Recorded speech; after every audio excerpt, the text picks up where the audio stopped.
اعوذ باللہ من الشیطان الرجیم بسم اللہ الرحمن الرحیم اللہم صلی علی سیدنا و مولانا محمد وعلی آلہ و صحبہ وبارک وسلم۔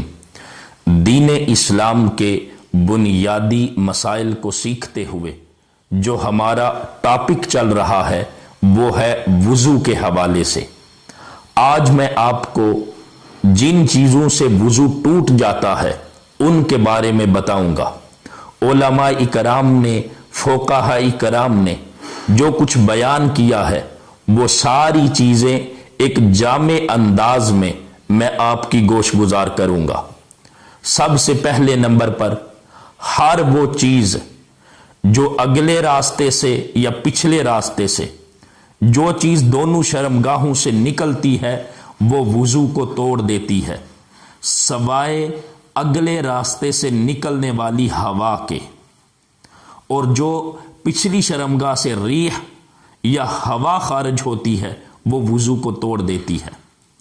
اور اگر کسی کے جسم میں پتھری ہے، اگلے راستے سے یا پچھلے راستے سے جو پتھری نکلتی ہے اس سے بھی وضو ٹوٹ جاتا ہے۔ ہاں، اگر کسی کے جسم میں بیماری ہے، کیڑے ہیں، تو کیڑے کا نکلنا وہ بھی وضو کو توڑ دیتا ہے۔ اور بچے کا پیدا ہونا، بچے کی پیدائش بھی وضو کو توڑ دیتی ہے۔ انسان کے جسم سے جب خون یا پیپ بہتا ہے اس سے بھی وضو ٹوٹ جاتا ہے۔ یاد رکھیں، اگر جسم کے کسی حصے پر خون نکلتا ہے، ظاہر ہوتا ہے، سمتا ہے، تو اس کے ظاہر ہونے سے وضو نہیں ٹوٹتا۔ اگر وہ اپنی جگہ سے، خون ہے یا پیپ ہے، اگر وہ اپنی جگہ سے بہہ نکلتا ہے، جاری ہو جاتا ہے، تو اس سے وضو ٹوٹ جائے گا۔ اب جو سب سے بڑا مسئلہ پیش آتا ہے وہ یہ کہ اگر منہ سے خون نکلے تو کیسے پتا چلے گا وضو ٹوٹا ہے یا نہیں ٹوٹا؟ یاد رکھ لیں، منہ سے جو خون نکلتا ہے، اگر بندہ تھوکتا ہے تو تھوکتے ہوئے اگر وہ خون غالب ہے، تھوک پر خون غالب ہے تو وضو ٹوٹ جائے گا۔ اگر خون غالب نہیں ہے یعنی خون زیادہ نہیں ہے تو پھر وضو نہیں ٹوٹے گا۔ اور پھر جو یاد رکھیں، ہر وہ چیز جو غسل کو فرض کرتی ہے وہ وضو کو بھی توڑ دیتی ہے۔ مزی اور ودی کا نکلنا یہ بھی وضو کو توڑ دیتا ہے۔ منہ بھر کر قے کرنا، الٹی کرنا، یہ بھی وضو کو توڑ دیتا ہے۔ جنون، پاگل پن کا ہونا، یہ بھی وضو کو توڑ دیتا ہے۔ غشی کا غلبہ ہونا، غشی کی حالت میں بھی وضو ٹوٹ جاتا ہے۔ بے ہوشی کے عالم میں جب بندہ بے ہوش ہوتا ہے تو بے ہوشی کی حالت میں بھی جو وضو ہے وہ ٹوٹ جاتا ہے۔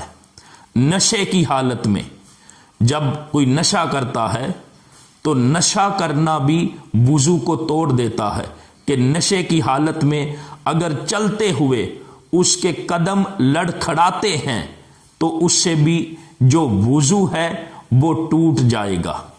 اور نیند کی حالت میں، نیند کی حالت میں بھی جو وضو ہے وہ ٹوٹ جاتا ہے۔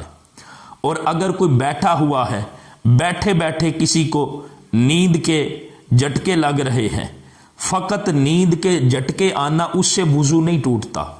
ہاں، اگر وہ انہی جھٹکوں کے ساتھ اگر کسی جانب گر جاتا ہے اور اس کی جو تشریف ہے اپنی جگہ سے ہل جاتی ہے تو وضو ٹوٹ جائے گا۔ اور اگر کوئی ٹیک لگا کے بیٹھا ہوا ہے، ٹیک لگائی ہے اور نیند کا غلبہ ہو رہا ہے، اگر ٹیک کو ہٹا دیں اور وہ گر جائے، گرنے کی وجہ سے بھی اگر نیند کا اتنا غلبہ ہو تو وضو ٹوٹ جائے گا۔ اور پھر جب دو شرمگاہیں بغیر پردے کے ملتی ہیں، بغیر پردے کے دو شرمگاہوں کا ملنا یہ بھی وضو کو توڑ دیتا ہے۔ نماز کی حالت میں اگر کوئی کہا لگا کر ہنستا ہے تو نماز میں کہا لگانا یہ بھی وضو کو توڑ دیتا ہے۔ ہاں اگر کوئی صرف مسکراتا ہے، مسکرانے سے وضو نہیں ٹوٹتا، اور اگر کوئی آواز کے ساتھ کہا لگا کر ہنستا ہے نماز کی حالت میں تو اس کا وضو ٹوٹ جائے گا۔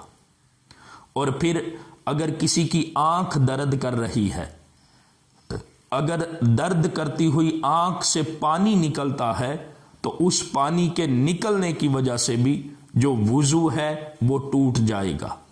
یہ وضو کے حوالے سے چند چیزیں تھیں جو میں نے آپ کی گوش گزار کی ہیں۔ انشاءاللہ آئندہ جو ویڈیو آئے گی اس میں آپ کو وضو کرتے ہوئے جو دعائیں پڑھتے ہیں، جو آقا علیہ السلام کی دعائیں سنت ہیں، ان کے بارے میں بتاؤں گا۔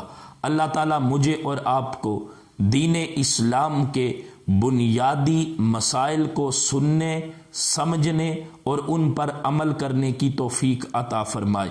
وما علینا الا البلاغ المبین۔